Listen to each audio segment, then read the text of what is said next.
Hello बच्चों, मेरा नाम मनु दीक्षित है और मैं पिछले कई सालों से फिजिक्स पढ़ा रही हूँ, लेकिन ऑफलाइन। तो आज मैं आप लोगों के लिए एक लेक्चर लेकर आई हूँ। इलेक्ट्रोस्टैटिक्स चैप्टर की पेंडुलम प्रॉब्लम्स लेकर आई हूँ। ये मैं ऐसा क्यों कर रही हूँ, क्यों मैं ऑनलाइन लेक्चर ला रही हूँ, मैं बताती हूँ आपको। शुरू में मैंने कुछ लेक्चर्स लाइव लिए थे, बहुत सारे बच्चों के मुझे मैसेजेस आए कि मैम अब लेक्चर्स नहीं आ रहे हैं। किसी कारणवश मैं उन लेक्चर्स को यूट्यूब पर नहीं ला पा रही हूँ और ये पॉसिबल नहीं हो पा रहा था, लेकिन उन बच्चों से मैं कनेक्टेड रहूँ, उन बच्चों के लिए कुछ मैं कर पाऊँ, अपनी तरफ से जितनी भी फिजिक्स में उन बच्चों के लिए हेल्प हो वो मैं कर पाऊँ। इसलिए मैं एक एक टॉपिक आपके लिए कोई ना कोई लाती रहूँगी ज़रूर, ये मेरा आपसे वादा है। और देखिए, आज मैं आपके लिए पेंडुलम प्रॉब्लम्स लेकर आई हूँ और इसका कंसेप्ट हम समझेंगे और बहुत हेल्पफुल रहेगा आपके लिए।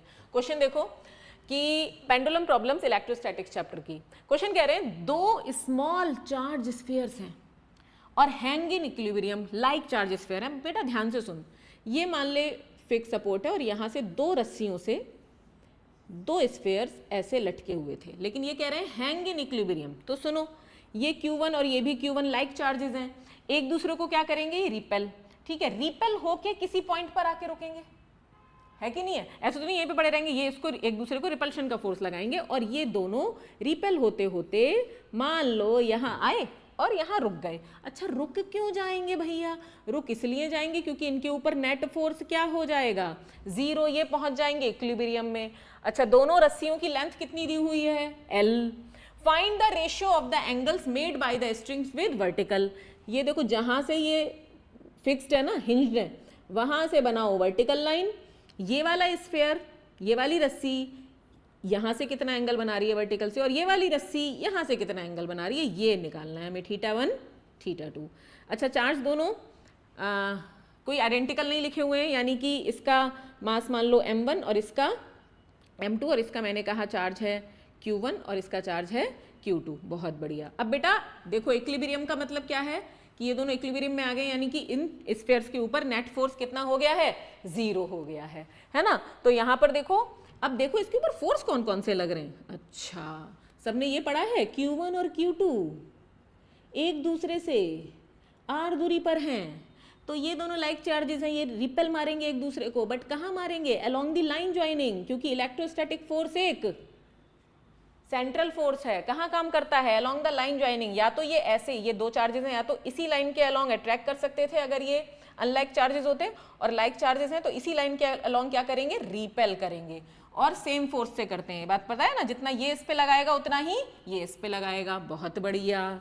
तो यहाँ पे देखो, ये इसको रिपेल करेगा इधर कितने फोर्स से, Fe। उतने ही फोर्स से ये भी इधर इसे रिपेल करेगा, कितने फोर्स से, Fe फोर्स से। तो अच्छा ठीक है, और कौन कौन से फोर्स लगेंगे, नीचे की तरफ M2G, इसमें भी towards the centre of earth लगता है ना, M1G। जहां आएगी रस्सी, जहां आएगी रस्सी वहां आएगा टेंशन। तो रस्सी है और रस्सी में क्या पैदा हो जाएगा भैया, टेंशन। और टेंशन कहाँ होता है मेरे प्यारे बच्चों, 11th याद है? ये मान लो कोई मास होता था और मैं कहूँ इस पॉइंट से बताओ टेंशन कहाँ काम कर रहा है, तो तुम कहोगे मैम अवे। टेंशन हमेशा जहां से देख रहे हो वहां से दूर। अगर मैं इस फिक्स सपोर्ट से देख रही, इस पॉइंट से देखूं, तो टेंशन जहां से देख रहे हैं वहां से दूर। अच्छा, रस्सी सेम है तो टेंशन सेम रहेगी, रस्सी सेम टेंशन सेम, रस्सी चेंज टेंशन चेंज। तो पहली बात तो टेंशन जहां से देख रहे हैं वहां से दूर। चलो इस पॉइंट से बोलो टेंशन कहाँ काम करेगी, इधर। इधर वाली रस्सी कितना है, ये अलग है और ये अलग है, तो इसमें टेंशन T1 T2 मानो ना, ये 2 है तो T2, इसमें टेंशन मान ले भैया T1। अब सुन, टेंशन किसी ऐसे ऐसे लग रहा है यहाँ पर, और जब भी कोई फोर्स किसी एंगल पे लगता है तो तू कहता है भैया कंपोनेंट करो तभी तो लगेगा, उसके ऊपर नेट फोर्स जीरो कैसे करेगा। नेट फोर्स जीरो करने के लिए ऊपर वाले फोर्स इज इक्वल टू नीचे वाले फोर्स, इधर वाले फोर्स इज इक्वल टू इधर वाले फोर्स, यही करता है ना। तो यहाँ पर देख, एंगल किसी एंगल पे लग रहा है टेंशन, तो यहाँ पे मैं टेंशन के कंपोनेंट करने की सोचूंगी। तो ये मैंने ना पैरेलल लाइन बना दी। अब देख, ये लाइन और ये लाइन पैरेलल हो गई, बस छोटू सा लिख लूँ मैं T2 इधर, इसका T1। तो बेटा ये लाइन और ये लाइन पैरेलल होगी, तो देख ये θ2, तो ये भी कितना हो गया प्यारे बच्चों, θ2। और यहाँ पे देखो, ये देखो भैया, ये देखो, ये θ1 तो ये भी θ1। अब कर दे कंपोनेंट, T2 ये रहा एंगल, तो थीटा से लगा हुआ कंपोनेंट कौन सा होता है, कॉस, तो T2 कॉस थीटा 2, और इसका ये T है, ये परपेंडिकुलर कंपोनेंट, ये थीटा के अलोंग कंपोनेंट और ये उसके परपेंडिकुलर, तो ये वाला कंपोनेंट क्या आएगा, T2 साइन थीटा 2। बहुत बढ़िया, ऐसे T1 के कंपोनेंट कर दे, ये वाला कंपोनेंट क्या आएगा बेटा, ये वाला T1 कॉस थीटा 1, और इसका परपेंडिकुलर ये देखो T के, एक ये, तो ये हो जाएगा T1 साइन थीटा 1। ज़रा जूम करके लिख दूँ यहाँ से तुम्हें, चलो इसको, जैसे अगर मैं M2 को लिखूँ, M2 के मैं फोर्सेस लिखूँ, तो इधर क्या लग रहा है बेटा, देखो Fe, इधर क्या लग रहा है T2 साइन थीटा 2, ऊपर क्या लग रहा है बेटा T2 कॉस थीटा 2, और नीचे बेटा M2G। मैडम T2 कहाँ गया, अबे इसके कंपोनेंट हो गए, लड्डू थे बट गए, खत्म, कुछ इधर ये खत्म, ठीक है, तो मैंने कंपोनेंट्स ले लिए, तो नहीं अलग से T2 लिया जाता है, ये बात पता होगी। चलो तो ऊपर वाला, अब इसके ऊपर F नेट 0 करना है, इक्वेशन बनाओ, इसके ऊपर नेट फोर्स, भैया इक्विलिब्रियम में है, क्वेश्चन कह रहा है इक्विलिब्रियम में है, इक्विलिब्रियम में कब होगा, जब ये दोनों एक दूसरे को इक्वल एंड अपोजिट होंगे और ये इक्वल एंड अपोजिट होंगे। तो बोलो पहली इक्वेशन क्या बनी प्यारे बच्चों, Fe is equal to T2 sine theta 2, और ये क्या बनी M2G is equal to T2 cos theta 2। समझ गए, ऐसी इसकी भी बना लेंगे, देखो M1 वाली भी बना लेंगे, यहाँ लिख लूँ, देखो M1G is equal to T1, M1G is equal to T1 cos theta 1, या पहले ये वाली लिख देते हैं, इधर वाली है ना, T1 sine theta 1। Fe is equal to, Fe किसको बैलेंस आउट कर रहा है, T1 साइन थीटा 1 को, और नीचे देखो M1G is equal to T1 cos theta 1। बोल बात समझ में आई, बात समझ में आई कि नहीं। अब मुझे देख एंगल का रेशो, एंगल्स का रेशो निकालना है, तो यहाँ पे 2 इक्वेशन बन गई, वहाँ पे 2 इक्वेशन बन गई, तो क्या कर दे तू, इन इक्वेशंस को डिवाइड मार दे। डिवाइड मारेगा तो T2 से T2 क्या हो जाएगा, देख कैंसिल, और sign theta 2 upon cos theta 2 बन जाएगा बेटा टेन थीटा 2, और इधर क्या हो जाएगा बेटा Fe बाय M2G। बहुत बढ़िया, यहाँ पे भी डिवाइड मार दे ले, तो ये साइन अपॉन कॉस क्या, और T1 से T1 क्या हो जाएगा बेटा, यहाँ भी कैंसिल, तो ये बन जाएगा tan theta 1 upon Fe by M1G।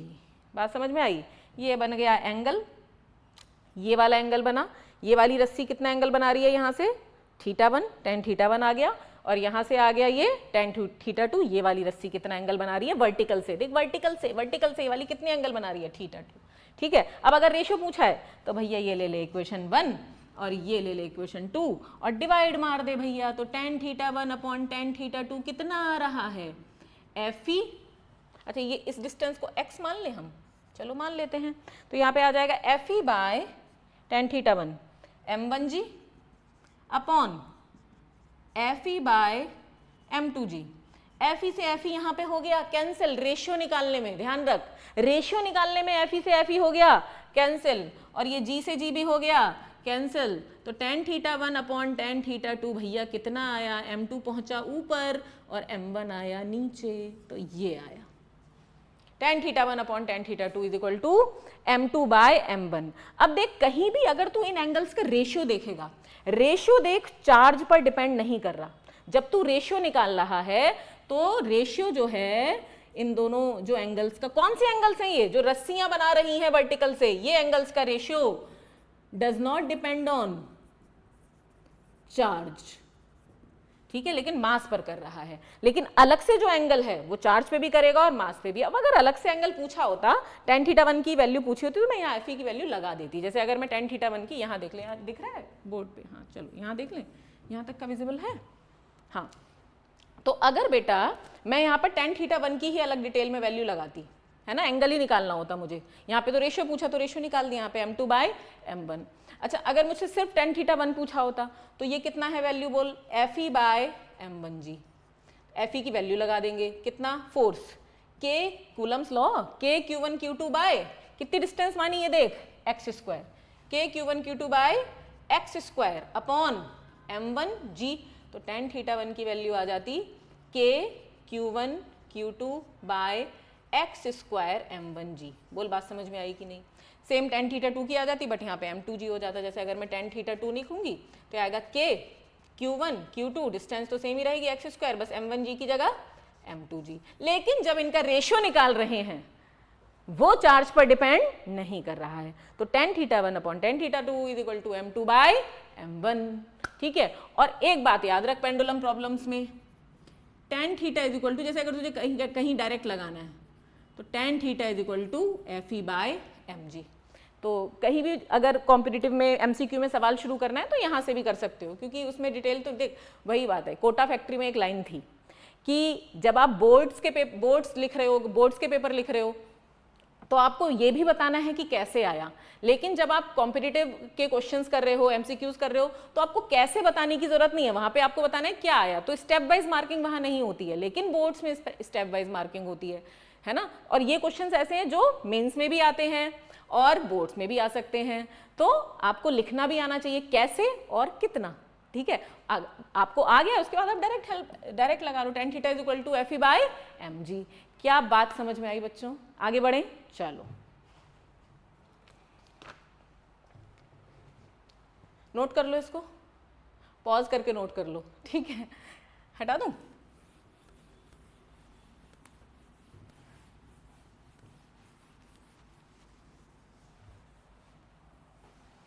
ये डायग्राम अभी मैं छोड़ देती हूँ। ठीक है,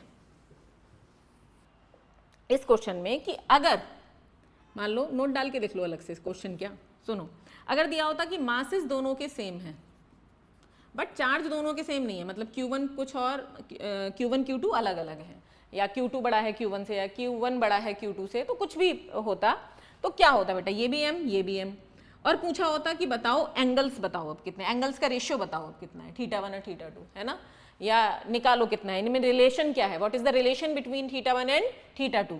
तो क्या करते, अभी हमने एक रिलेशन निकाल के रखा, tan θ1 upon tan θ2 is equal to m2 by m1, यही था ना। तो m2 और m1 देख बराबर है, m2 भी m है और m1 भी m है, तो ये कैंसिल होके कितना हो जाएगा भैया, देख tan θ1 upon tan θ2 is equal to 1, तो tan θ1 बराबर tan θ2, तो ये हो जाएगा θ1 बराबर θ2। This is the relation. अब ये वाली बात आपको पता है, तो यहाँ से ये आप निकाल पाए। क्या समझ रहे हैं आप मेरी बात? समझ में आया बच्चों? चलो ठीक है, अगला देखें, इसके ऊपर एक क्वेश्चन देखते हैं। ठीक है, हटा दूं ये,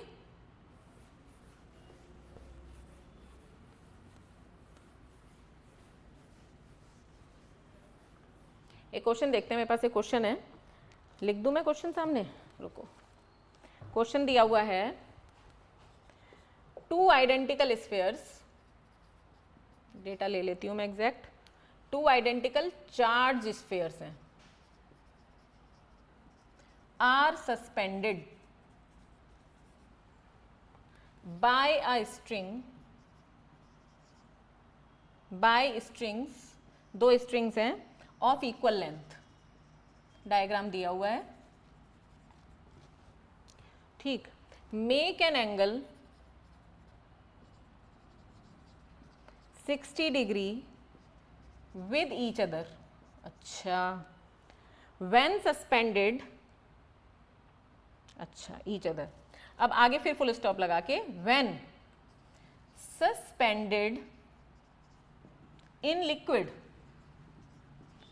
ऑफ डेंसिटी 5 ग्राम पर cc,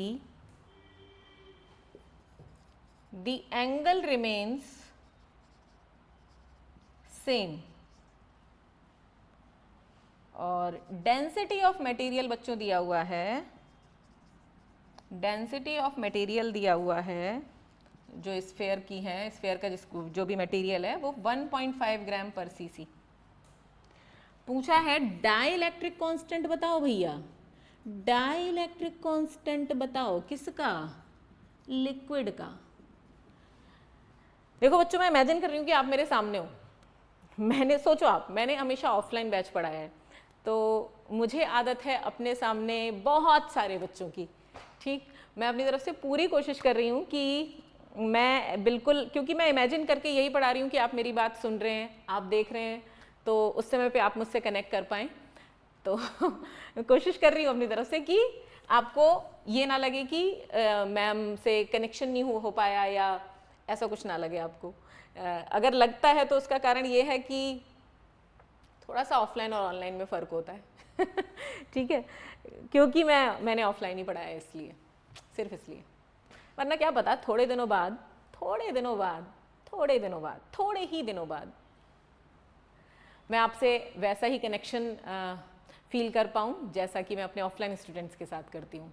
तो मेरी पूरी कोशिश है ये, और सिर्फ इसलिए है कि बस मैं आप तक पहुँचना चाह रही हूँ और आप तक अपनी फ़िज़िक्स पहुँचाना चाह रही हूँ कि कैसे मैं आपके लिए इसको हेल्पफुल बना सकूँ, अपनी तरफ से कितनी हेल्प कर पाऊँ मैं आपकी, बस मेरा यही मोटिव है। ठीक है, चलो क्वेश्चन देखो। दो आइडेंटिकल चार्ज स्फीयर हैं, अच्छा भैया, सस्पेंडेड हैं by strings of equal length same है दोनों की, एक दूसरे से 60 डिग्री का एंगल बना रहे हैं विद ईच अदर। अब तक ये नहीं बताया कि कहाँ है, तो हम मान लेंगे वैक्यूम या फिर एयर। ठीक, तो हमने कहा लो भैया इक्विलिब्रियम में, और एक दूसरे से भैया एक दूसरे से 60 डिग्री का एंगल बना के टिक गए यहाँ पे, तो इक्विलिब्रियम में ही तो पहुंच गए। ठीक है, आइडेंटिकल है, मास भी सेम है और दोनों पे चार्ज भी सेम है। ठीक है, तो आइडेंटिकल है। ठीक, अब यहाँ पर वो क्या कहते हैं, इक्विलिब्रियम में है, यानी कि इस पे भी ना एफ नेट 0 है और इस पे भी एफ नेट 0 है, लेंथ सेम है, इसकी भी एल है और इसकी भी एल है, बट रस्सी डिफरेंट है। बेटा रस्सी डिफरेंट होती है तो टेंशन डिफरेंट होता है, रस्सी सेम होगी तो टेंशन सेम होगा। ठीक, तो यहाँ पर उसके बाद क्या कहा क्वेश्चन ने कहा जब इसी को आप सस्पेंड कर दो लिक्विड में जिसकी डेंसिटी 5 ग्राम पर सीसी है। अच्छा जी, लो सेम सब कुछ सेम, इसी को हमने डाल दिया एक लिक्विड में। अभी तक ये किस में था, वैक्यूम या फिर एयर, कुछ नहीं दिया है तो यही मानेंगे। ठीक, और ये एक दूसरे से आगे क्या कह रहे हैं, एंगल रिमेन सेम, यानी कि डाल तो दिया भाई इसमें तुमने ये, लेकिन एंगल दोनों का अब भी वही रहा जो था, कुछ और चेंज हो गया होगा अगर एंगल वही रहा। अच्छा एक बात बताओ, ये वर्टिकल लाइन है, तो मुझे बताना अगर ये पूरा 60 डिग्री है और ये अगर आइडेंटिकल है, जरा बताओ तो, ये आइडेंटिकल है, ये 60 डिग्री है, तो ये एंगल क्या सेम नहीं होंगे? अभी निकाला तूने, अभी मैंने तुझे बताया था, देख मास अगर कैसे होंगे सेम, दिख रहा है ऊपर वाला, हाँ, मास अगर कैसे हैं सेम, तो एंगल कैसा आया था बेटा वर्टिकल से दोनों का, θ1 बराबर θ2 आया था, अभी पढ़ा था तूने, है ना। अगर ये भी मास m है, ये भी मास m है, तो वर्टिकल से दोनों रस्सियाँ सेम एंगल बनाएंगी। समझ गए बात को?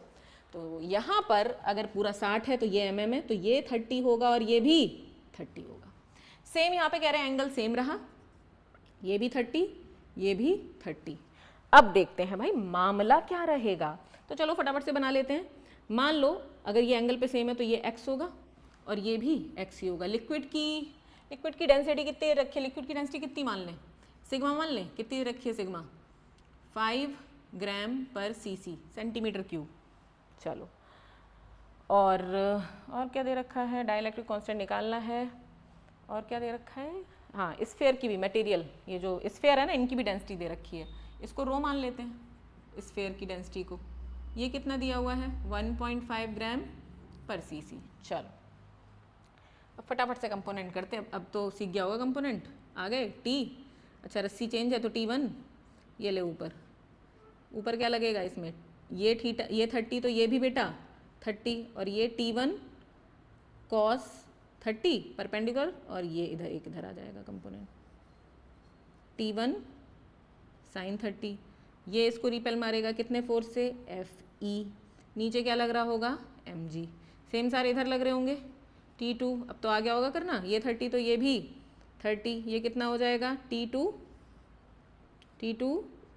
cos 30, और ये कितना हो जाएगा T2 sin 30, और ये कितना हो जाएगा बेटा Fe, और नीचे mg।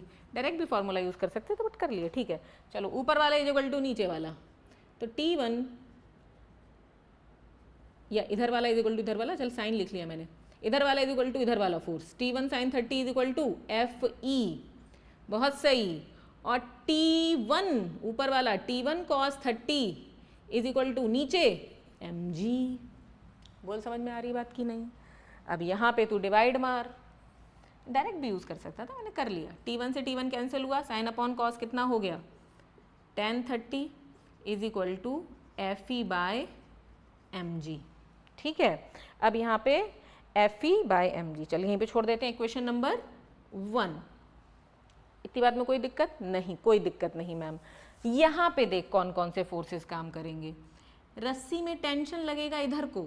अब बेटा अब तुम चले गए लिक्विड में, एंगल रहा सेम, और लिक्विड में तुम अगर चले गए एंगल उतना ही रहा तो क्या टेंशन चेंज हो जाएगा? हाँ, टेंशन चेंज हो जाएगा लिक्विड में। तो यहाँ पर अबे सोच, मीडियम चेंज होगा, रस्सी में टेंशन चेंज हो जाएगा।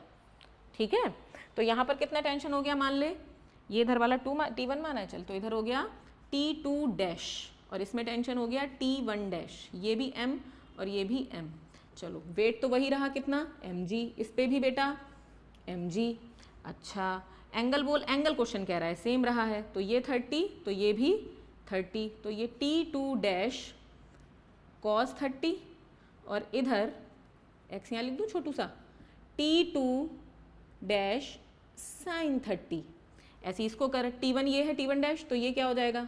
T1 डैश sin 30, ये थीटा तो ये भी थीटा, और ये T1 ऊपर वाला ये थीटा से लगा हुआ कंपोनेंट cos होता है, तो T1 डैश cos 30 डिग्री। बेटा और कोई फोर्स? हाँ हाँ, ये इसको मैडम रिपेल करेगा, ये इसको रिपेल करेगा, लाइक चार्जेस हैं, तो तुम कहोगे ये इधर जाएगा। अब बता क्या मीडियम चेंज हो गया? बेटा देख एक बात सुन, ये पढ़ा था तूने, K Q1 Q2 r square, और K की वैल्यू होती थी 1/4 पाई एप्सिलॉन नॉट। ये होता था हवा में फोर्स, है ना, जब मीडियम एयर हो या फिर क्या हो, वैक्यूम हो। लेकिन अगर बेटा मीडियम चेंज हो गया तो इलेक्ट्रोस्टैटिक फोर्स मीडियम पे डिपेंड करता है। मीडियम चेंज तो फोर्स चेंज। तो अगर तूने किसी और लिक्विड में डाल दिया इसको, दोनों चार्ज को, तो ये देखो 1/4 पाई एप्सिलॉन नॉट की जगह लगेगा मीडियम का परमिटिविटी और Q1 Q2 r स्क्वायर। तो बेटा सुन, क्या फोर्स चेंज हो जाएगा? हाँ, तो इस वाले फोर्स को इस बार मैं कह दूं Fe डैश, और ये भी इसको रिपेल मारेगा इधर की तरफ, कितने फोर्स से? Fe डैश से ही मारेगा। समझ रहे हो? तो फोर्स चेंज हो जाएगा। और कोई फोर्स लगेगा? हाँ मैडम लगेगा, क्योंकि लिक्विड में भैया जब भी तुम किसी चीज को लिक्विड में इमर्स करते हो तो उसके ऊपर लगता है अपथ्रस्ट, है ना। तो यहाँ पर मैम हवा में नहीं लगेगा। अबे हवा में जो अपथ्रस्ट लगता है उसको निग्लेक्ट करते हैं और कुछ लिखा नहीं है, तो वैक्यूम होगा तो बिल्कुल अपथ्रस्ट लगेगा ही नहीं इस केस में। तो इस केस में अपथ्रस्ट लगेगा ऊपर की तरफ, U। बोल बात समझ में आई? ये लगेगा, ठीक। तो अब यहाँ पे इसमें भी लगेगा, इस पे अपथ्रस्ट कितना? U। दो इक्वेशन बनाए, चलो बनाते हैं। ऊपर वाला फोर्स दिख रहा है आपको T2, पहले इधर वाले ले लेते हैं, T2 dash sin 30 is equal to इधर वाला के, इधर वाला फोर्स इधर वाले के बराबर, is equal to Fe dash. ऐसे ऊपर कितने फोर्स लग रहे हैं बेटा इस बारी? ऊपर T2 dash cos 30 plus U is equal to mg। तो यहाँ से T2 डैश cos 30 बराबर आ गया mg माइनस U। समझ रहा है? अब देख इन दोनों को डिवाइड कर दे, तो T2 डैश से T2 dash cancel, sin 30 upon cos 30 tan 30 is equal to Fe dash upon mg minus U। ठीक है, किसी एक पे ही ले लिया मैंने, जो इधर बन रही है इक्वेशन वैसी इधर बनेगी कि नहीं बनेगी, है ना। देखो यहाँ पर T1 डैश से T1 डैश कैंसिल हो जाएगा, इस पे भी बनाते ना अगर, तो इसकी भी यही इक्वेशन बनती है। देखो T1 cos 30 T1 sin 30, तो इसमें भी जब इक्वेट कराते तो T1 डैश से T1 डैश कैंसिल हो जाता और ऐसी ही इक्वेशन आ जाती। ठीक है, तो मैंने किसी भी एक चार्ज स्फीयर पे लेके इसकी इक्वेशन बना दी 10 की, क्योंकि एंगल तो सेम रहेगा क्योंकि मासेस सेम है, तो किसी भी एक के लिए मैंने बना दी इक्वेशन। यहाँ से ये बना दी, ये इक्वेशन बनाई थी, याद करो ये आई थी, और एक इक्वेशन नंबर आ गई ये 2। क्या सेम दिख रहा है? अब क्या करें इस 1 और 2 के साथ? देख निकालना क्या है, देख लक्ष्य को मत छोड़। लक्ष्य है कि मुझे निकालना है डाइलेक्ट्रिक कांस्टेंट। ठीक है, ऊपर वाला रब कर रही हूं मैं, दिमाग में रख ले, क्या निकालना है? Dielectric constant. ठीक है, रख लिया दिमाग में। चल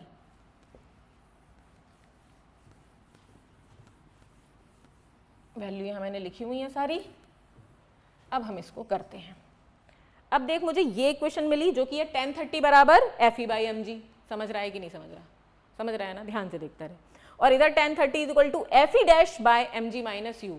क्या ये भी tan 30 के बराबर और ये भी tan 30 के बराबर इक्वेट करा दूं? करा दो। तो इक्वेटिंग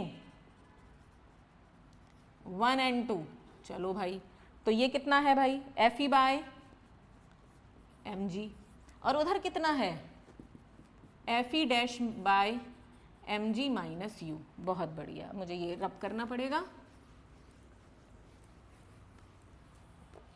एफ ई बोल K Q one Q two upon R square. K मतलब 1 upon 4 pi epsilon naught Q one Q two, और कितनी डिस्टेंस पे ले लिया एक दूसरे को, एक्स स्क्वायर, अपॉन बेटा मास कितना होगा, मास होगा वॉल्यूम इनटू डेंसिटी, स्फीयर का मास। डेंसिटी मैंने कितनी मानी है स्फीयर की, रो, तो वी रो, एम की जगह लिख देंगे बेटा V rho G is equal to F E dash को क्या लिखेंगे भैया, फोर्स चेंज हो गया क्योंकि मीडियम चेंज है। अब फोर्स क्यों चेंज होता है, क्योंकि परमिटिविटी चेंज होती है। परमिटिविटी अगर नहीं पढ़ी है तो एक बार उसको एक बार पढ़ लो कि what is permittivity, what is absolute permittivity, what is relative permittivity. यहाँ पर भी मैं थोड़ा आपको आइडिया दे देती हूँ बेटा। किसी भी मीडियम की permittivity epsilon M is equal to कितनी होती है, कितनी होती है कि भैया ये बता दो कि जो एप्सिलॉन एम है उसमें के एप्सिलॉन नॉट होती है ना। अब मैं अगर आपको इसको रिलेटिव परमिटिविटी से समझाती हूँ, अगर मैं कहूँ रिलेटिव परमिटिविटी क्या होती है तो तुम कहोगे किसी भी मीडियम की परमिटिविटी हवा के रिस्पेक्ट में कितनी होती है, ये होती है रिलेटिव परमिटिविटी। अगर मैं उस मीडियम की परमिटिविटी कहूँ तो तुम कहोगे रिलेटिव परमिटिविटी को मल्टीप्लाई कर दो एप्सिलॉन नॉट से। ये अलग टॉपिक है लेकिन फिर भी मैं यहाँ पे आपको बता देती हूँ। अब ये जो एप्सिलॉन आर होता है रिलेटिव परमिटिविटी, इसी को ही कहते हैं बेटा डाइलेक्ट्रिक कांस्टेंट। तो एप्सिलॉन एम की वैल्यू होती है के एप्सिलॉन नॉट। ये आप ध्यान रखें इस क्वेश्चन के लिए, ठीक है, ये बात आपको पता होनी चाहिए। अब यहाँ पे आ जाओ, एफ ई डैश कितना होगा 1 अपॉन 4 पाई। देख अगर मैं यहाँ पे लिखूंगी epsilon M Q one Q two by X square, बेटा फोर्स इसीलिए चेंज होता है क्योंकि परमिटिविटी चेंज हो जाती है मीडियम की, ठीक है। तो यहाँ पर एप्सिलॉन एम को क्या मैं के एप्सिलॉन नॉट लिख सकती हूँ, हाँ, तो मैं यहाँ पे लिख दूंगी के एप्सिलॉन नॉट अपॉन एम की जगह क्या लिखूंगी, स्फीयर तो दोनों आइडेंटिकल है तो वी रो जी माइनस। अब थ्रस्ट पता है बालकों क्या होता है, जरा बताना अब थ्रस्ट क्या होता है क्लास 11th।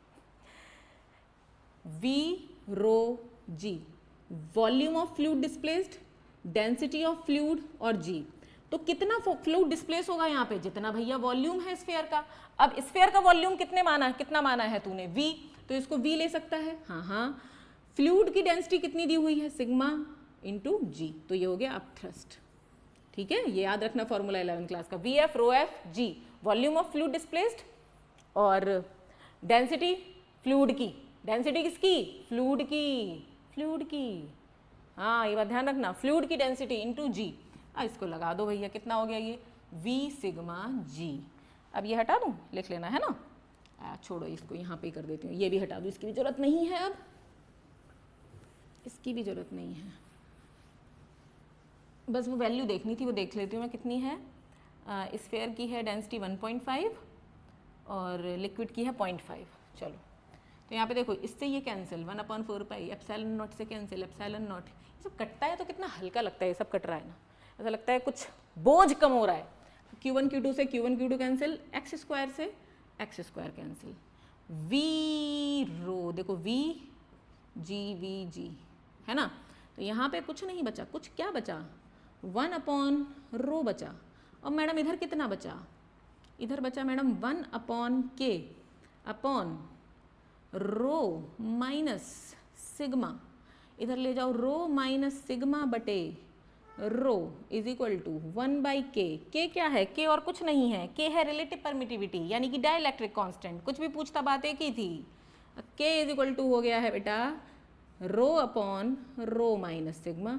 रो और सिग्मा की वैल्यू तुमको दी है, तो ये आंसर तुम बताना मुझे कमेंट्स में कि कितना आया। मैं सॉल्व नहीं कर रही, आप लगा देना, अरे इसमें भी कोई सोल्यूशन कर लोगे। रो की वैल्यू कितनी दी है मुझे देखना पड़ेगा, अभी तो देखी थी मैंने। रो किसकी मानी थी हमने, स्फीयर की 1.5 अपॉन 1.5 माइनस 0.5 ग्राम पर सीसी में दी हुई थी। यूनिट चेंज करने की जरूरत नहीं है क्योंकि रेशियो है। रिलेटिव देख, एक और बात बता दूं तुझे यहाँ पे मैं, फिलहाल यहाँ से ये आंसर हो गया, ठीक है, ये तो आंसर आ जाएगा जो भी सॉल्व कर लेना। एक बात सुन, ध्यान रख, मीडियम की परमिटिविटी एप्सिलॉन एम और हवा की परमिटिविटी एब्सोल्यूट परमिटिविटी, वैक्यूम या फ्री स्पेस की परमिटिविटी एप्सिलॉन नॉट, इनकी यूनिट क्या होती है, इनकी यूनिट आपने पढ़ी होगी कूलम स्क्वायर पर न्यूटन मीटर स्क्वायर। बट बेटा अगर एप्सिलॉन आर रिलेटिव परमिटिविटी की यूनिट पूछी जाए तो उसकी कोई यूनिट नहीं होती है। यहाँ पे गलती कराते हैं बच्चे को, परमिटिविटी, हाँ याद करके आए हम तो, कूलम स्क्वायर पर न्यूटन मीटर स्क्वायर, अब तो यही लिख के आएंगे चाहे कुछ भी पूछा जाए, परमिटिविटी है। अबे नहीं, सुन, ये परमिटिविटी की यूनिट है, लेकिन रिलेटिव परमिटिविटी एक रेशियो है, epsilon m upon epsilon not. तो ऊपर जो यूनिट कितनी, कूलम स्क्वायर पर न्यूटन मीटर स्क्वायर, नीचे भी कूलम स्क्वायर पर न्यूटन। क्या भैया, रिलेटिव परमिटिविटी की कोई यूनिट नहीं होती है, समझ रहे हो? ठीक है, तो ध्यान रखना ये बात। समझ में आ रही है आपको पेंडुलम प्रॉब्लम्स? नोट कर लो बेटा पॉज करके। क्या एक और सवाल करा दूं मैं आपको? बताओ बताओ बताओ। चलो एक और करा देती हूँ, ठीक है, एक और कराती हूँ। पानी पी लूँ मैं ज़रा, एक सेकेंड।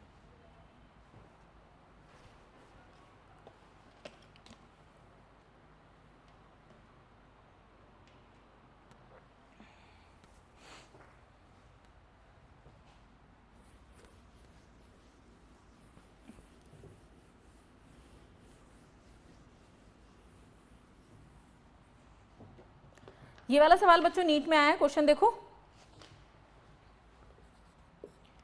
कह रहे हैं दो बॉल्स हैं, क्वेश्चन लिख लो चलो। 2 balls carrying equal charges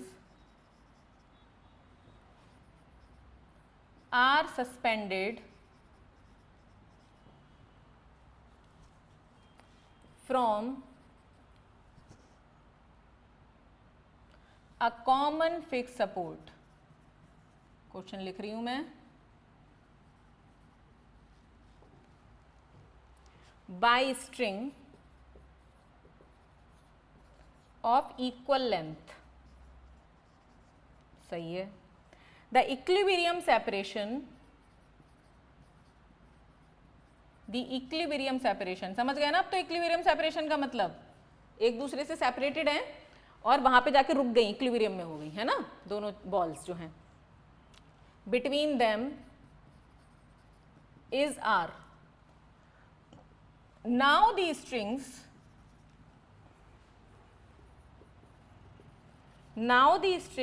are rigidly clamped at half of height। देखो बच्चों, मेरे पास डिजिटल बोर्ड भी है, यहीं बराबर में रखा है, मैं आपको दिखा भी सकती हूँ, बट मुझे इसी पे पढ़ाने में अच्छा लगता है। बस ये है कि डिजिटल बोर्ड पे जब हम पढ़ाते हैं तो ये क्वेश्चंस की PDF होती है, तो ये क्वेश्चंस हमें लिखने नहीं पड़ते हैं, बट ठीक है लिख लो बच्चों, ठीक है। अगर आप मुझे कमेंट्स करके बताना कि मैं आपको डिजिटल बोर्ड पे पढ़ाऊँ या फिर वाइट बोर्ड पे ही पढ़ाऊँ, जिस पे आप कहोगे उसी पे पढ़ा दूँगी। Height, the equilibrium separation between the balls now become। चलो एक बार ट्राई करोगे तुम लोग? ट्राई कर लो एक बार। ट्राई कैसे करोगे? देखो, हाँ पॉज करके ट्राई कर लो क्योंकि मेरे सामने बच्चा होता है तो मैं वेट करती हूँ ऐसे करके। चलो बच्चों ट्राई करो 5 मिनट, ठीक है, मैं वेट कर रही हूँ, ठीक, तो मैं 5 मिनट ट्राई करने का टाइम देती हूँ, बट इसमें तुम पॉज करके ट्राई कर लो। चलो कर लिया? अब देखते हैं हम इसका सोल्यूशन। डायग्राम देख देते हैं, यहाँ पर आर डिस्टेंस दी हुई है, बाकी देख देते हैं। चलो 2 बॉल्स हैं, आइडेंटिकल बॉल्स हैं। अच्छा यहाँ पे देखो लिखा है इक्वल चार्जेस, है ना? आइडेंटिकल नहीं लिखा है, बट ये लिखा है 2 balls कैरिंग इक्वल चार्जेस, ठीक है, ठीक। Are suspended from a common fix support by string. लो, और इक्विलिब्रियम सेपरेशन पे तो बना लो। इक्विलिब्रियम सेपरेशन पे पहुंच गई है जाके, ये रहा, ठीक है। और क्वेश्चन का है क्वेश्चन ने कहा है कि दोनों जो रस्सियां हैं उनकी लेंथ सेम है, ठीक, और ये कॉमन फिक्स पॉइंट से सब वो है। ये बेटा इनका वर्टिकल लाइन हो गई, ये चार्ज इसका Q और इसका भी चार्ज Q, इसका मास M दिया हुआ है बेटा, क्वेश्चन में देख लो। हाँ, मास दोनों का बेटा M गिवन है, ये भी M ये भी M, ठीक है, आइडेंटिकल वर्ड नहीं है बट मास गिवन है, ये भी एम, ये भी एम, ये क्यू, ये भी क्यू।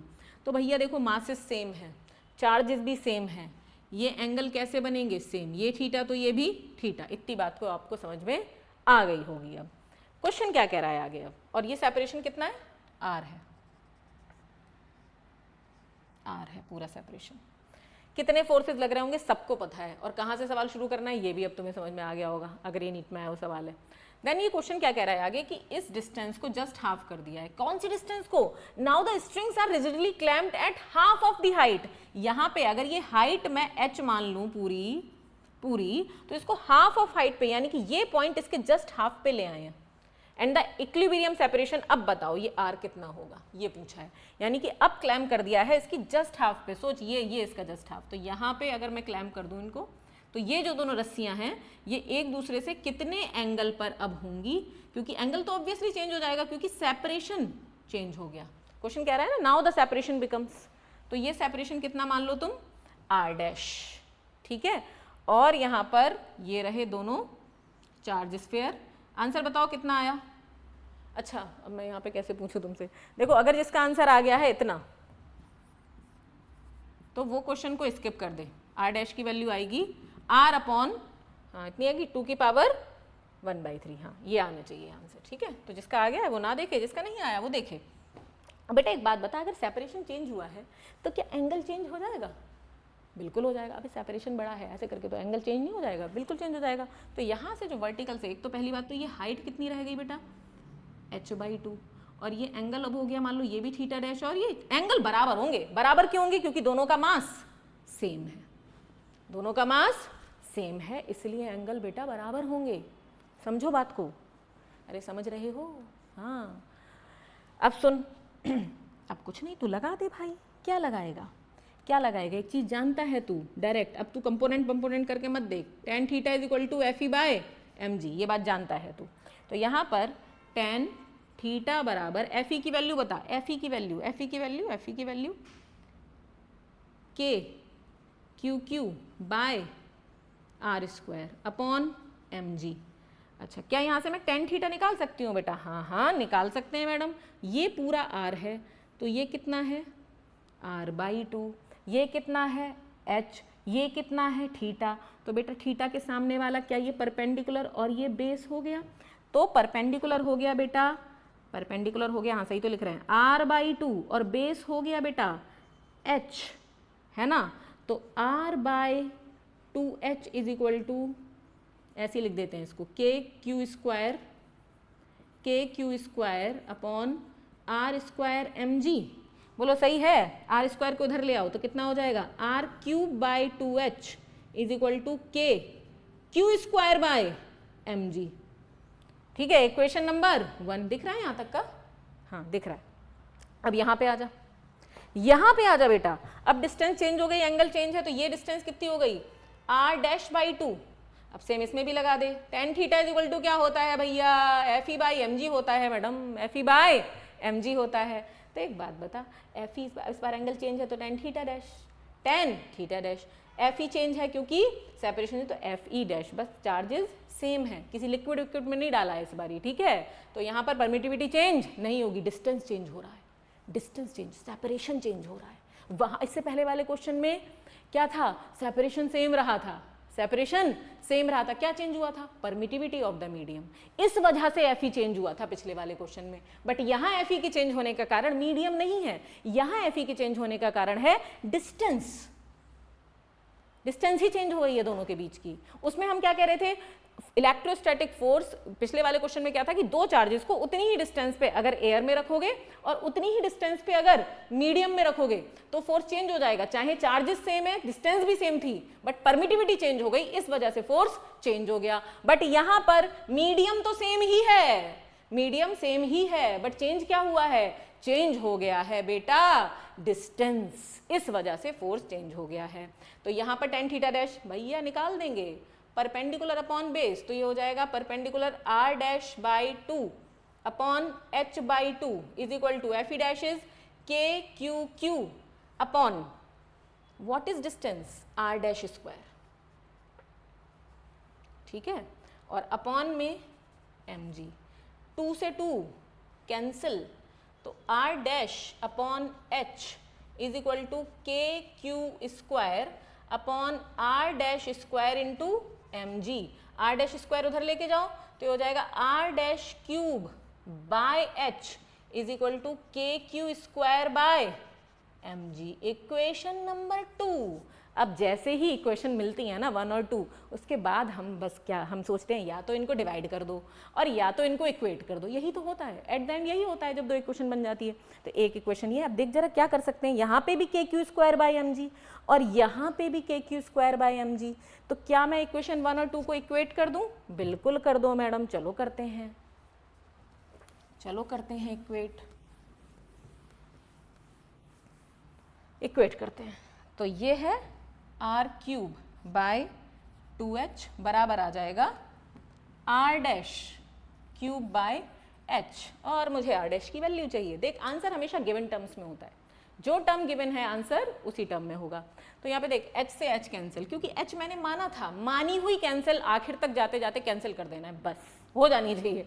मानी हुई टर्म्स में कभी आंसर नहीं आता है, लेट क्यू हुई टर्म्स में कभी आंसर नहीं आएगा, ठीक है, ये तो आप जानते ही होंगे। तो यहां से r डैश क्यूब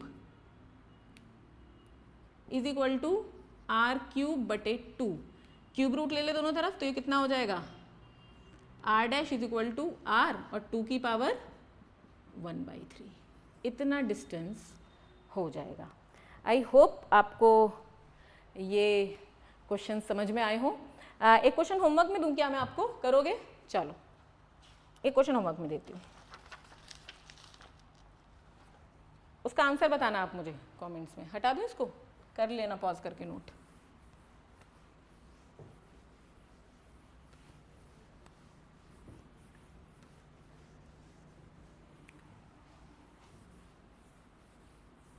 चलो लास्ट क्वेश्चन नोट कर लो तुम, ये घर पे करना, ठीक है? 2 घर पे मतलब देखो मुझे ना ऑफलाइन वाली क्लास लेने की आदत है, तो जब बच्चे यहाँ पे बैठ के कर रहे होते हैं मैं उनको कहती हूँ ये वाला क्वेश्चन घर पे जाके करना। अब तुम तो घर पे ही बैठे हो, तो मतलब ये क्वेश्चन तुम कर लेना, ठीक है? 2 identical charged spheres suspended from common point by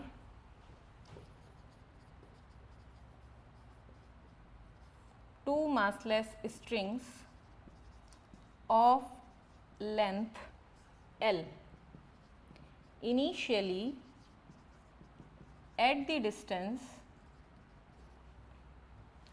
d apart, और लिखा है d बहुत बहुत बहुत छोटा है L से।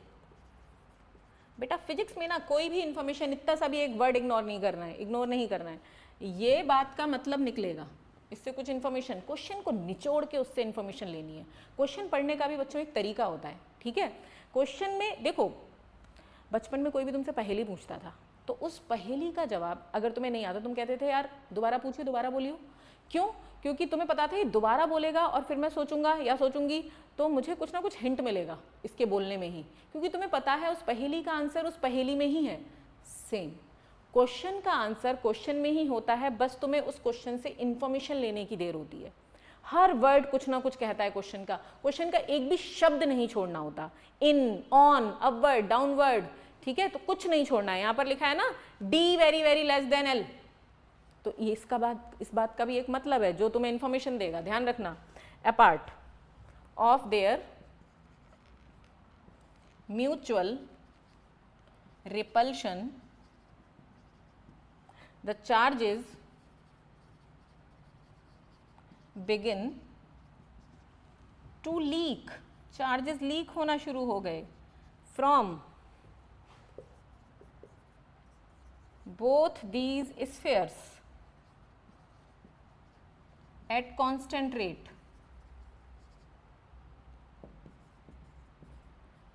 as a result the spheres approach